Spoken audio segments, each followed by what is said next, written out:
I always knew my life smelled of cheap beer and yesterday's sweat long before I could tell Budweiser from Miller Lite. My father's bar in Denver was both my cage and my sentence. Behind the sticky counter, wiping glasses that never really looked clean, I listened to the same drunk voices night after night. Men who thought I was born to laugh at their jokes, to take their hands brushing against mine as if it was part of the service. Dad called it business. For me, it was suffocation. The jukebox coughed up the same tired country songs. Neon signs flickered like they were dying, and the air reeked of spilled lager and ash from cigarettes smoked out back. I wore jeans that smelled of grease and a faded t-shirt with the bar's name peeling off. My hair tied back, not because I liked it that way, but because I needed it out of reach. The regulars noticed me growing up, not as a daughter of the owner, but as the girl who had to take their orders. They joked louder as I turned 20. They looked longer when I turned 21. By 23, I wasn't a girl anymore. Not to them, but some tired fantasy they could buy with $5 a pint and a half smile. Every night was the same. Someone spilling beer across the counter. Someone singing too close to my ear. Someone asking me if I was still single. And Dad? Well, he didn't hear it. Or maybe he pretended not to. His eyes stayed fixed on the cash register, his hand tapping the counter in rhythm, with the till opening and closing. The truth? I loved him. He worked himself raw, keeping that place alive after Mom left. But love doesn't erase the feeling of being trapped. It doesn't soften the way strangers' eyes slide down your shirt, or the way the bar walls seem to close in tighter with each passing year. Sometimes, after closing, I would lean against the back door and breathe in the cool Denver night, pretending the smell of wet asphalt and distant car engines was freedom. I imagined myself anywhere but here, on a stage, under lights, telling a story that wasn't mine but felt like it could be. My chest ached for it. But every morning I was back, pouring beer, carrying trays, pretending I didn't hear the words that stuck like gum to my shoes. And that night, the one I still remember as the turning point, was no different, except it was my birthday. 23. I wiped down the bar, while a group of men sang off-key, raising their glasses like I was some prize they'd won.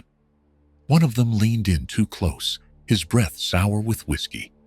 "You're wasted here, sweetheart," he slurred. "You should come with me." I smile the way you do, when smiling is easier than fighting. But inside, something snapped. For the first time, the thought of leaving didn't feel like a dream. It felt like a decision waiting for air. That night, as I locked the door and Dad muttered about inventory, I stared at the bar's neon sign sputtering in the dark. I whispered to myself, this can't be my whole life. And deep down, I knew it wasn't going to be. The morning after my birthday, I packed my life into one duffel bag. It didn't take long. 3 pairs of jeans, a handful of shirts, my mother's old locket, and a notebook full of scribbles I never showed anyone. That was everything worth carrying. The rest I left behind. Dad was at the bar early, already pouring kegs and counting bottles. He barely looked up when I came down the stairs. "You're late," he muttered, as if time had ever belonged to me. I stood there, bag over my shoulder, heart thudding like I was about to rob the place. "I'm leaving," I said.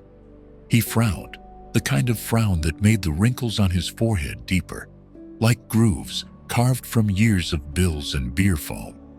"Leaving where?" "To live with Kelly. Just for a while." My voice shook, but I didn't let it fall. He slammed the register shut. "And who's supposed to cover your shifts? You think this place runs itself?" For a second I almost caved, almost dropped the bag, and tied on the apron again. That's what he expected. That's what I'd always done. But something in me had already split open last night. and there was no stitching it back together. "I can't stay here anymore, Dad," I whispered. "I want more." The silence between us was heavier than any fight we'd ever had. He didn't shout. He didn't beg. He just looked at me like I was walking out on him and on everything he'd built. And maybe I was. I turned before my resolve broke, pushed through the back door, and stepped into the morning light. The air was cold, but it tasted like freedom. Kelly's apartment was nothing glamorous. A second-floor walk-up with peeling paint and neighbors who argued too loudly. But when she threw her arms around me at the door, it felt like a palace. She shoved a mug of coffee into my hands and grinned. "Happy belated birthday, runaway." We laughed until I cried. And for the first time in years, I wasn't crying from exhaustion. That night we sat cross-legged on her floor, pizza boxes between us, talking about the future like it was a real place we might actually get to. She told me I could crash on her couch until I found a job.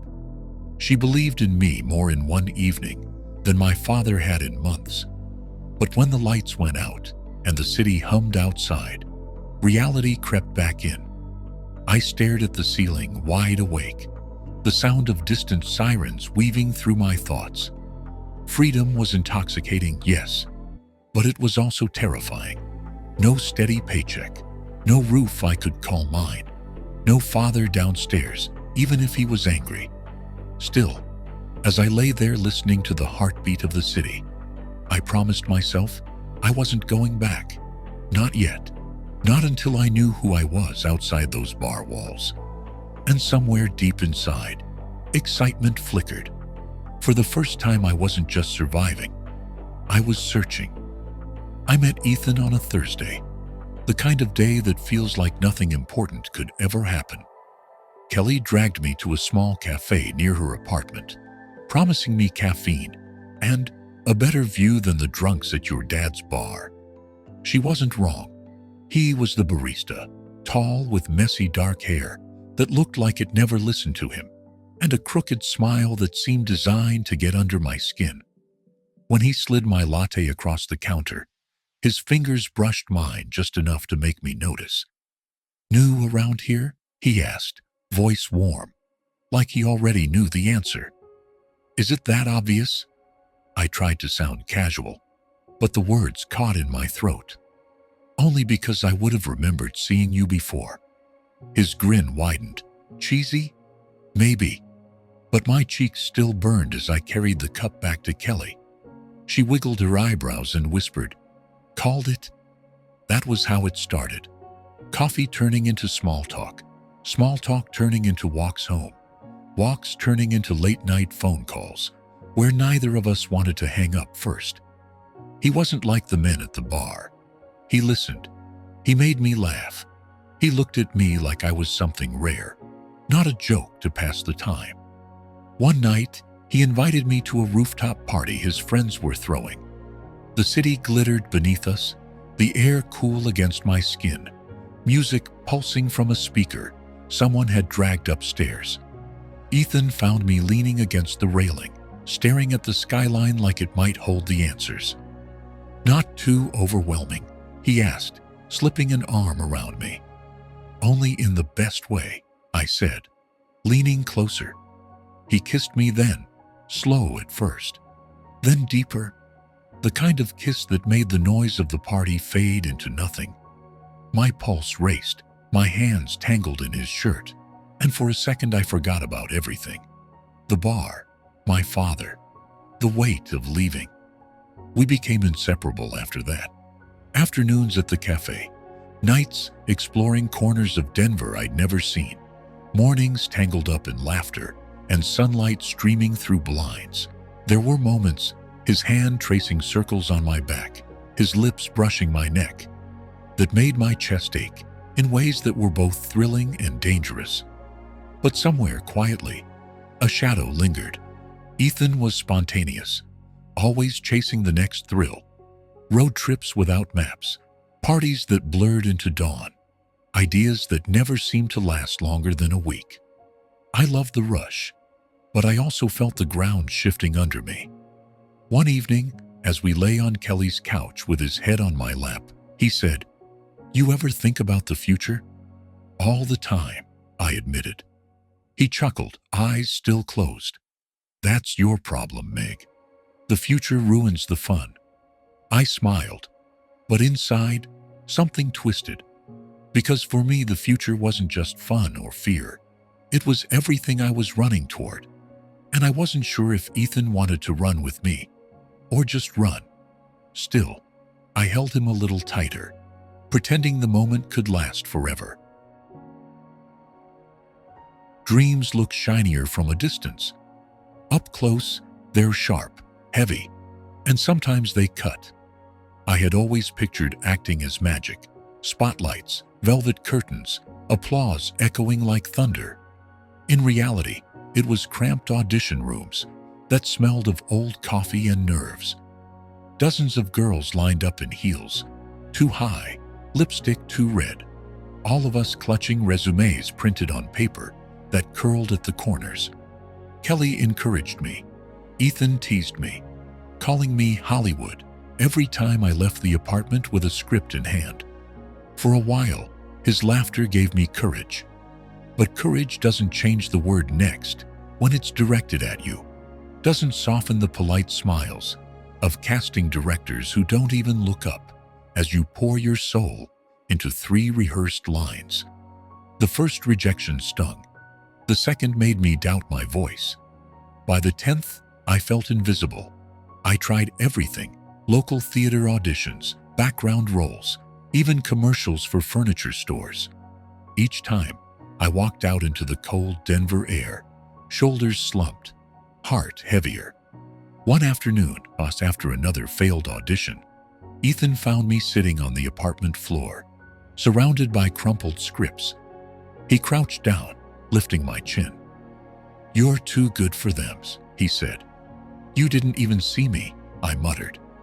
"I don't need to. You're alive, Meg. They'll see it someday." His words warmed me, but I could feel the gap widening. Ethan thrived on fleeting moments. I was chasing permanence, something that would root me to the ground I'd chosen. Nights grew longer, arguments sharper. He wanted to take a road trip to California. No plan, no money, just us and the highway. I wanted to save for acting classes, to invest in something real. "Why can't you just live a little?" he snapped one night. "Because I want more than a little," I shot back. The silence afterward said everything. I still kept trying. Every rejection etched deeper lines of doubt into me, but also a strange resilience. Maybe the world didn't see me yet, but I wasn't ready to disappear back into the bar. Not yet. And then came the call that cracked everything open. It was Kelly who answered the phone, her voice suddenly serious as she handed it to me. "It's about your dad," she whispered. The words on the other end blurred together. Collapsed, weak, hospital. My heart sank into a place I thought I'd left behind. I hung up, and the room felt too small.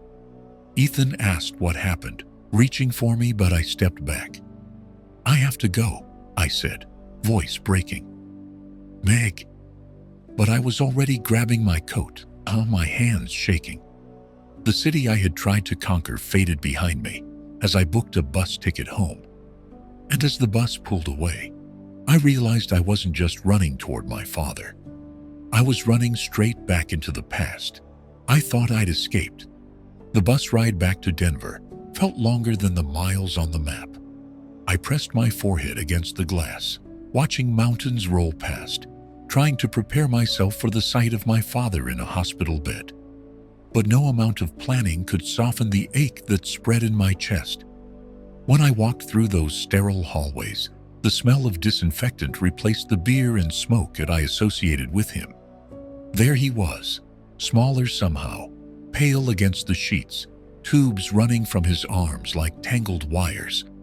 His eyes fluttered open, and for a moment I wasn't 23 anymore. I was 12, scared, hoping Dad could fix everything the way he used to. "Meg," he rasped, and his hand twitched toward mine. I took it, squeezing too tightly, as if I could anchor him here with me. He smiled weakly. "Shouldn't you be chasing Hollywood?" I laughed through tears. "Guess Hollywood can wait." He didn't argue, didn't push. Maybe he was too tired. Maybe he knew that for once, I was exactly where I needed to be. Days blurred together, hospital visits, doctors speaking in careful tones, me running errands to keep the bar from collapsing in his absence. Walking back into that place felt surreal.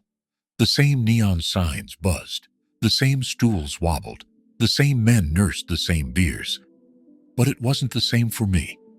I wiped down counters, poured drinks, and every time someone tried a joke at my expense, I didn't shrink. I saw them for what they were. Lonely men filling empty nights. I wasn't their entertainment anymore. And somewhere in the middle of all that exhaustion, something shifted inside me. I started to see my father, not just as the man who trapped me, but as the man who had done everything he could to keep us afloat. He wasn't perfect. He'd missed my dreams, overlooked my pain, but he had carried his own burdens silently, and now I carried some of them for him. One evening after closing, I sat at the bar alone. The smell of stale beer thickened the air. I picked up a glass, turned it in my hand, and whispered, "This isn't my life." But for the first time, I said it without anger, just clarity. When Dad was finally discharged, weaker but smiling, I knew I couldn't stay.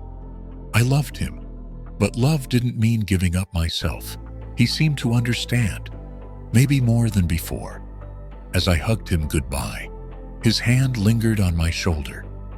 "Go, make them see you," he said softly. I promised I would. The city called me back, but it wasn't the same city I had left. It wasn't about escape anymore. It was about building something real, my own story. And I had no idea that my story was about to change again, in a way I could never have scripted. Because that was when I met Eric. I met Eric on a Tuesday night, in a classroom that smelled faintly of dust and old scripts. After my father's illness, I promised myself I'd stop waiting for opportunities to find me. I would chase them. So I signed up for an acting workshop at a community theater. I walked in nervous, clutching my notebook like armor. The chairs were arranged in a circle, students buzzing with quiet excitement. And then he entered. Eric wasn't flashy. No messy charm like Ethan. No careless grin. He carried himself with quiet confidence, his hair silvering at the temples, his eyes sharp but kind. When he spoke, the room stilled. "Acting isn't pretending," he said, pacing slowly. "It's truth, and truth," his gaze landed on me, "is terrifying. But it's what makes us human." Something in me cracked open. The first time he asked me to read, my hands trembled. My voice shook, caught between fear and longing. But instead of brushing me off, he leaned forward, his tone gentle. "Don't give me the lines, Megan. Give me you." No one had ever asked for that before. Not my father, not Ethan, not the strangers behind audition tables, just me. Week after week, Eric pushed me not cruelly, but with belief. He saw the cracks in my confidence and filled them with patience. When I stumbled, he reminded me, failure is rehearsal for truth. When I succeeded, he didn't clap. He simply nodded, as if to say, "See, I told you it was in you." Somewhere between exercises and late-night rehearsals, our connection deepened. After class, we'd linger, talking about plays, films, even the messy beauty of ordinary life. He listened to me with the same focus he gave Shakespeare. And when he laughed, it wasn't careless. It was warm, steady, like a fire you could lean into. One evening, as we rehearsed a scene, I lost myself in the words. When it ended, the silence between us felt electric. His eyes searched mine, not as a teacher, not as a director, but as a man. "I see you," he whispered. And I believed him. Our first kiss, wasn't rushed or stolen. It was careful, deliberate, like turning the page of a book you don't want to end. My heart pounded, not from fear, but from recognition. This wasn't escape, or adrenaline, or survival. This was love, the kind that steadies you, even as it sets you free. With Eric, I didn't feel like a runaway or a disappointment. I didn't feel invisible. I felt seen. And that was more powerful than any spotlight. One night, curled against him after class, I thought of my father's words. Go make them see you. Maybe them wasn't the world, or casting directors or faceless crowds. Maybe it was the people who mattered, the ones who looked past the performance and found the truth inside. And in Eric's eyes, I found that truth.